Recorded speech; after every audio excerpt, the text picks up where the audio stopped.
ورحمۃ اللہ وبرکاتہ۔ وعلیکم السلام۔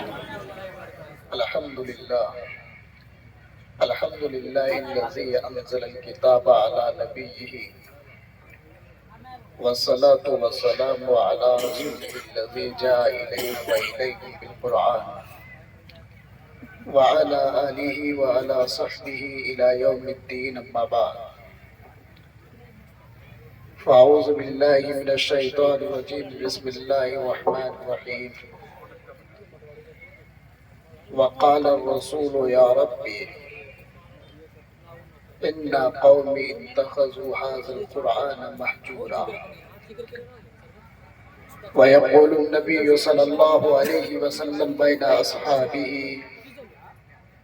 إني تارك فيكم الثقلين کتاب اللہ وعطرتی، صدق اللہ ورسولہ الاکرم۔ درود پاک پڑھے، اللہم صلی صلی اللہ علیہ وسلم سیدنا صلی اللہ مولانا علیہ وسلم صلی اللہ علیہ وسلم۔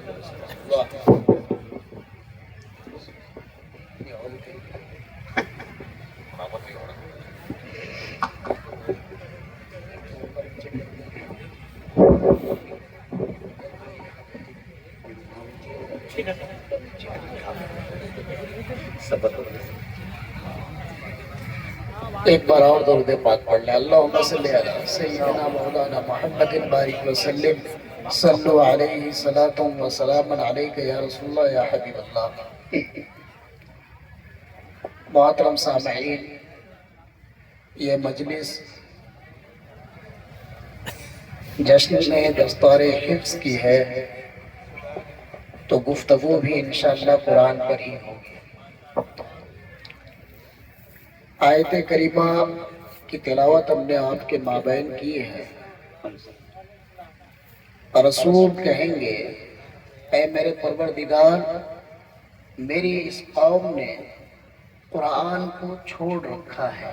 اللہ، یہ شکایت ہے رب کی بارگاہ میں آپ کی کہ آپ قرآن سے دور ہو گئے۔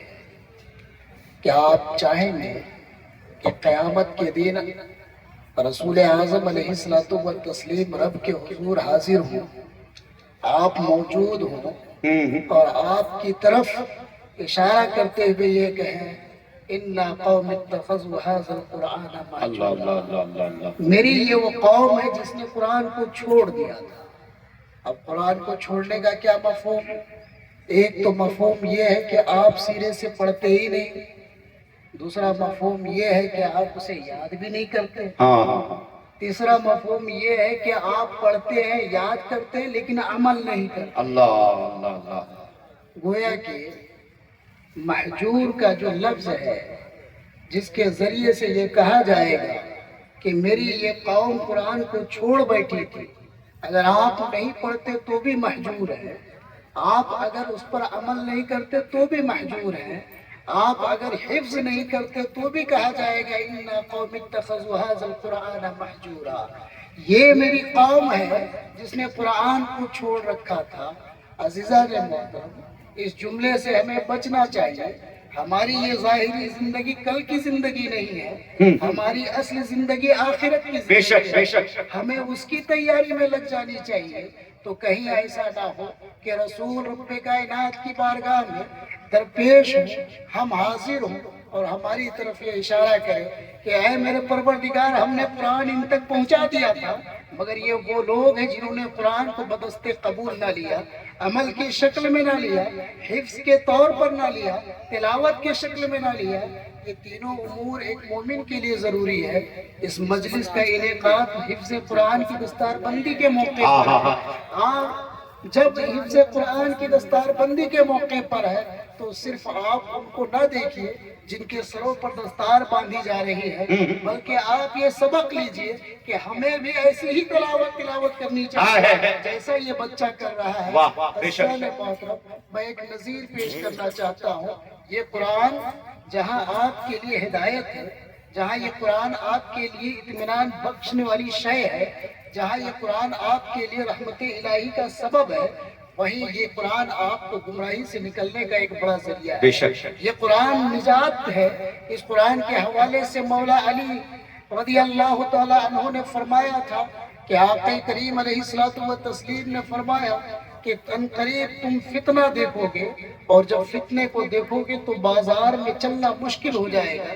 اس وقت سیدنا علی نے فرمایا تھا یا رسول اللہ فما المخرج منہا، اس سے نکلنے کا راستہ کیا ہے؟ تو اس وقت اللہ کے رسول نے فرمایا تھا کتاب اللہ ہے، تمہارے لیے اس فتنے سے نکلنے کا صحیح ذریعہ اللہ کی کتاب ہے۔ آئے ہے نعرہ تکبیر، نعرہ رسالت، فیضان قرآن، اعجاز قرآن، حضرت علامہ اظہر رضا اظہری صاحب قبلہ، حضرت علامہ مفتی غلام جیلانی اظہری صاحب قبلہ، حضرت الحاج دلکش راجوی صاحب قبلہ، علماء اہل سنت مسلک اعلیٰ حضرت، نعرہ تکبیر، نعرہ رسالت۔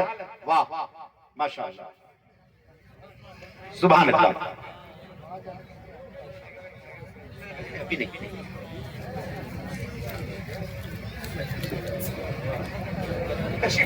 واہ واہ، بسم اللہ، ماشاءاللہ، زندہ باد زندہ باد، ہے ماشاءاللہ۔ جی حضرت دیکھیں، ماشاءاللہ، سبحان اللہ۔ حضرات آپ دیکھیں، آپ کے چہیتے شاعر ہیں۔ میں تو اکثر اظہری صاحب قبلہ میں کہتا ہوں کہ دلکش بھائی اگر پیر ہوتے تو میرے یہاں کے جتنے پینشن دھاری لوگ ہیں سب ان کے مرید ہوتے ہیں، سمجھ رہے ہیں؟ اتنے چاہتے ہیں یہ جوانوں کے، جوان بوڑھے لوگ بے انتہا پسند کرتے ہیں، ماشاءاللہ۔ درود پاک پڑھیں، اللہم صلی اللہم صلی علی سیدنا مولانا محمد المادن الجود والکرم، صلو علیہ صلاۃ و سلام علیک یا رسول اللہ یا حبیب اللہ۔ میں زیادہ وقت آپ کا نہیں ہوں گا چونکہ میں بعد میں بھی آپ کے یہاں آ سکتا ہوں اور آپ کی محبت، گاہے بگاہے آتا بھی رکھتا ہوں۔ خیر، ہمیں کسی خطیب نے کہا تھا، میں اسٹیج کا آدمی نہیں ہوں لیکن مجھے ایک خطیب نے کہا تھا کہ جب آپ گفتگو کر رہے ہوں اور اس درمیان اگر کوئی دوسرا آ جائے تو مطلب آپ کے وقت کی انتہا ہے۔ میں معذرت کے ساتھ انشاءاللہ میں تھوڑی دیر آؤں۔ جی ایک بار اور درود پاک پڑھیں، اللہم صلی علی محمد سیدنا مولانا محمد بارک وسلم، صلو علیہ صلاۃ و سلام علیک یا رسول اللہ یا حبیب صلی اللہ علیہ وسلم۔ مومن ہونے کی حیثیت سے آپ کے اوپر ذمہ داری ہے حفظ قرآن کی۔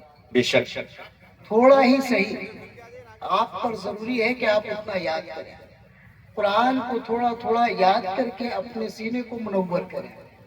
آپ یہ نہ سمجھیں کہ قرآن کا حفظ صرف مدرسے کے طلبہ پر ضروری ہے، بلکہ قرآن کا حفظ ہر مومن مسلمان پر ضروری ہے کہ اس کی نماز درست ہو سکے۔ بے شک، اللہ کے حبیب علیہ الصلوۃ والتسلیم نے مژدہ سنایا تھا ایک آیت یاد کرنے والے کے حوالے سے۔ آپ عرب کا معاملہ دیکھیں تو وہاں پر اونٹ بہت زیادہ پائے جاتے ہیں، اور جن کے پاس اونٹ زیادہ ہوتا وہ بہت مالدار شمار کیا جاتا، وہ فخر بھی کرتا اپنے اونٹ کی بنیاد پر، تو وہ اونٹ قیمتی سرمایہ ان کے لیے ہوا کرتا۔ جب لوگ اونٹ کی طرف بھاگ رہے ہوں، کسی اچھی نعمت کی طرف بھاگ رہے ہوں، ایسے وقت میں رسول اعظم علیہ الصلوۃ والتسلیم نے فرمایا تھا کہ مومن کا مسجد کی طرف صبح کو جانا اور ایک آیت یاد کرنا عرب کے ایک سرخ اونٹ سے زیادہ بہتر ہے۔ من حفظ اسنان، جس نے دو کو یاد کر لیا تو اس کے لیے 2 اونٹوں سے زیادہ بہتر ہے۔ صحابہ نے فرمایا یا رسول اللہ اگر ایسی ہی زائد کرتے رہے کہا جتنی آیتیں وہ یاد کرے گا عرب کے سرخ اونٹ سے اتنا ہی زیادہ وہ بہتر ہوتا چاہتا ہے۔ یہ کسی خاص کے لیے نہیں کہا گیا، یہ عمومی طور پر مومن کے لیے کہا گیا۔ اللہ کے حبیب علیہ الصلوۃ والتسلیم نے اس حفظ کو لے کر کے فرمایا تھا الرجل الذی لیس فی جوفہ شیء من القرآن کبیت الخراب، کہ وہ شخص جس کے دل میں ذرہ برابر قرآن کا کوئی بھی حصہ نہ پایا جائے تو وہ ویران گھر کی طرح ہے جس گھر میں انسان داخل ہونے سے ڈرتا ہے۔ وحشت محسوس کریں گے اگر آپ کھنڈرات میں چلے جائیں گے، अगर हमारे सीने में कुरान नहीं है तो हमारा सीना भी खंडर घर की तरीके से है। हमें अपने सीने को महफूज करना चाहिए कुरान के हिफ्ज़ के जरिए से, ताकि रसूल आज़म अलैहिस्सलातु व तस्लीम क़यामत के दिन ये ना कहें इन्ना कौमी इत्तख़ज़ू हाज़ल कुरान महजूरा, यही वो कौम है जिसने कुरान को दुनिया में छोड़ रखा था। आप तिलावत के आदी बने। मैं एक तिलावत की नज़ीर पेश करूं। आप जब तिलावत करते हैं तो आपकी मजलिस में फरिश्ते हाजिर हो जाया करते हैं। अगर आपकी आवाज़ बहुत अच्छी है तो वो जी लगा लेते हैं, क्लव लगा लेते हैं, वरना तो तिलावत ही महज एक ऐसी शय है जिसकी बुनियाद पर अल्लाह अपनी रहमतों को नाजिल फरमाता है, आपके दिल को पुरसुकून भी कर देता है, आपके दिल में तुमानियत भी लाइट कर देता है, आपके ऊपर फरिश्तों का नुज़ूल भी फरमाता है। एक साहबी रसूल है इब्ने हुज़ैर, आप रात के अंधेरे में सूरह बकरा की तिलावत करते हैं। तिलावत करने के असना में ये होता है कि बगल में आपका घोड़ा भी बंधा होता है, कुछ ही दूर में आपका बच्चा भी सो रहा होता है। आप तिलावत करते घोड़ा हरकत में चला आता है। घोड़े की हरकत देख करके इन्हें ये खौफ लाहिक होता है कहीं घोड़ा तेजी से हरकत कर जाए तो हमारे बच्चे को जख्मी कर देगा। वो अपनी तिलावत को रोक देते हैं। तिलावत को रोकते हैं तो निदा देने वाले निदा देते हैं, या इब्ने हुज़ैर इक़रा, ऐ इब्ने हुज़ैर पढ़, तो रुक क्यों गया? या इब्ने हुज़ैर इक़रा, पढ़ तो रुक क्यों गया? ये सुनते हैं तो फिर पढ़ना शुरू करते हैं। घोड़े के इज़्तिराब को देखकर ये फिर अपनी तिलावत को रोक देते हैं और इसी तरीके से इनकी पूरी रात गुजरती है। सुबह को जब रसूल आज़म अलैहिस्सलातु व तस्लीम की बारगाह में वो हाजिर होते हैं तो आप फरमाते या रसूल अल्लाह, आज की रात मैंने कुछ अजीब व गरीब देखा। मैं सूरह बकरा की तिलावत कर रहा था मगर मेरा घोड़ा बेचैन मुझे नजर आ रहा था, मेरा बच्चा करीब में सो रहा था। मैं ये नहीं चाहता था कि मेरा बच्चा जख्मी हो, मैं अपनी तिलावत को रोक देता हूँ तो मुझे निदा आती है या इब्ने हुज़ैर इक़रा, ऐ इब्ने हुज़ैर पढ़ो, फिर मैं पढ़ने लग जाता हूँ। इसी तरीके से मेरी पूरी रात गुजरती है। मामला क्या है? तो अल्लाह के रसूल अलैहिस्सलातु व तस्लीम ने फरमाया था, ऐ इब्ने हुज़ैर, क्या तुम जानते हो कि वो निदा देने वाली शख्सियत कौन थी, वो निदा देने वाली जात कौन थी? तो इब्ने हुज़ैर ने कहा, या रसूलल्लाह, नहीं जानता। आक़ा करीम ने फरमाया था, वो फरिश्ते थे जो तेरी तिलावत के लिए हाजिर हुए थे। जब तुम तिलावत को रोक देते थे तो रोकने की वजह से वो निदा लगाते थे, या इब्ने हुज़ैर इक़रा, या इब्ने हुज़ैर इक़रा। दरूद पाक पढ़े, अल्लाहुम्मा सल्ली अला सय्यिदिना मौलाना मुहम्मद सल्लल्लाहु अलैहि सल्लल्लाहु व सल्लम अलैहि या रसूलल्लाह या हबीबल्लाह। पुरसुकून माहौल में खिताब करने का आदी हूँ, ये हरगिज नहीं करना वरना मैं बैठ जाऊंगा। अगर हमसे कुछ सुनना है तो पुरसुकून अंदाज में दरूद पाक पढ़े, अल्लाहुम्मा सल्ली अला सय्यिदिना मौलाना मुहम्मद बारिक वसल्लम सल्लल्लाहु अलैहि सल्लल्लाहु व सल्लम अलैहि या रसूलल्लाह। कुरान वाहिद किताब है जो आपको अंधेरे से निकाल सकता है। कुरान एक वाहिद किताब है जिसकी हर आयत, जिसका हर हर्फ, इसी चीज से मना कर रहा था बेटा, बैठो बैठ जा बेटा, रख दो है पैसा, रखो माइक, जाओ। वाहिद किताब है जिसकी हर इबारत इस बात पर दलालत करती है कि ये बशरी कलाम नहीं है। हर हर्फ, हर हरकत इस बात पर दाल है कि वो बशरी कलाम नहीं है। इस कलाम को अल्लाह ने इजाज़त अता फरमाया, ये कलाम इलाही है। ये इसकी हर इबारत खुद दलालत करती है कि ये किसी बशर की तरफ से नहीं बल्कि एक ऐसे खालिक की तरफ से है। तो हमारा माइक पर ये एक ऐसे खालिक की तरफ से है जो इस पूरे रुए जमीन का खालिक है, हम सब का खालिक है, हम सब का मालिक है, हम सब का राज़िक है। मैं इसकी एक नज़ीर पेश करना चाहता हूँ। दो समंदरों के दरमियान अगर शहर हो, दो देश हो और उनके बीच में कोई समंदर हो, तो एक कश्ती चलाने वाला एक मुल्क से लेकर के दूसरे मुल्क तक लोगों को पहुंचाता है, तो उसको हम लोग अपनी जबान में नाखुदा कहते हैं। कश्ती जो चलाता है, उस कश्ती चलाने वाले को अगर दो मुल्क को वो जोड़ता है तो उसको कई जबानों पर अबूर हासिल होता है, वो कई जबानें जानता है। ऐसे ही एक शख्स सवार हुआ और उसका नाखुदा अंग्रेजी शख्स था, अंग्रेज था, लेकिन वो गल्फ कंट्रीज से ले आने और जाने की वजह से अरबी पे महारत रखता था।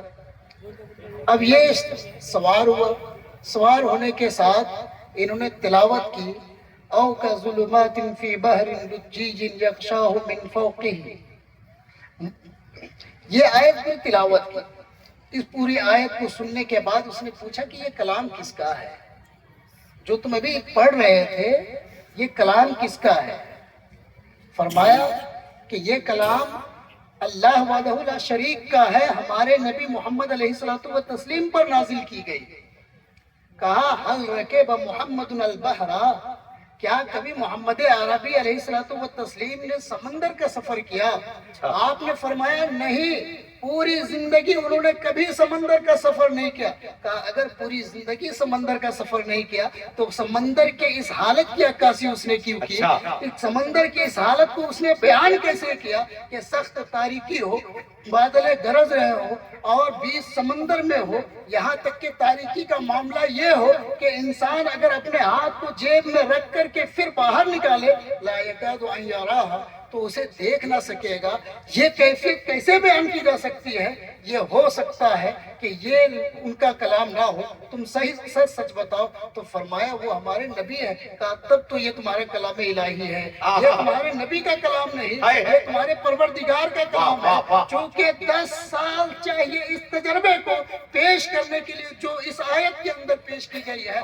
मैं 25 सालों से कश्ती चला रहा हूँ और किसी ने ऐसी अक्कासी नहीं की है जो इस आयत के अंदर मौजूद है। अज़ीज़ान मोहतरम, सैयदना अली ने कहा था फीही नबअम मन कान क़ब्लकुम व मन कान बादुकुम। इस किताब के अंदर मा सबक और मा बाद की खबरें हैं, आप इसे पढ़ा करें। ये किताब आपको निजात दिलाएगी, यही किताब आपको गुमराही से निकालेगी, यही किताब आपके लिए आखिरत में जरिए निजात बनेगी। इस किताब को मजबूती के साथ पकड़ें, इस किताब से अपना रिश्ता मजबूत करें। इसी रिश्ते को मजबूत करने के लिए जामिअतुल मुस्तफ़ा ने एहतमाम किया ऑल इंडिया इनामी मुसाबक़े हिफ्ज़ कुरान का, जिसका ये 5वां सालाना है। परसों बरोज बुध इंशाअल्लाह बाद नमाज इशा इसका इनेकाद होगा।